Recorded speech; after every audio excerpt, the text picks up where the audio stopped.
Hi guys, এখন তো সবার ঘরে ট্রেন্ডিং চলছে তালের বড়া, তালের পিঠে, কত কি। আরে হাড়িতে দেখতে পাচ্ছ, এটা হচ্ছে তালের মার। আরে সবার বাড়িতে পিঠে খাওয়া হয়ে গেল, আমাদেরও তো খেতে হবে নাকি? বাপরে বাপ, কাজের চাপে তো তোমাদেরকে তালটাই দেখাতে ভুলে গেছি। ব্যাস, আমি কাজে লেগে পড়েছি। ময়দা, সুজি, শুধু কি ময়দা আর সুজি দিলে হবে? এগুলোকে ভালো করে মাখাতে হবে। তারপরে আগে থেকে যেহেতু চিনিটা গুলিয়ে রেখেছি, সেই জন্য এখন অল্প পরিমাণে চিনি দিলাম।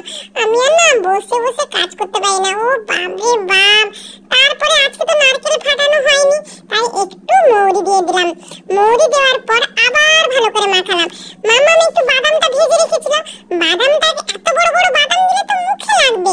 পাপা খেতে চাইবে না, কাকাই খেতে চাইবে না, দাদুর তো দাঁতে ব্যথা।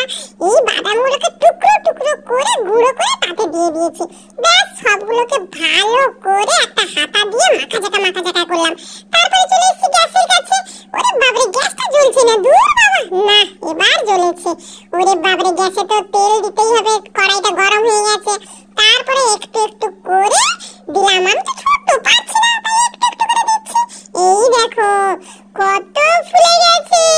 এটা হচ্ছে ফুলুরি। আমি এই বর্ষাকালে প্রথমবার পিঠে বানালাম। তা তোমরা কি জানো আমি পিঠে বানিয়ে কাকে প্রথম খাইয়েছি? দেখো, তোমরা কিন্তু পুরো ভিডিওটা দেখতে পেলে সবটা বুঝতে পারবে। আমি নিয়ে গেছি এটা প্রথমে দাদুর কাছে। দাদুকে বললাম, দাদু আমি তোমার জন্য কি বানিয়েছি দেখো।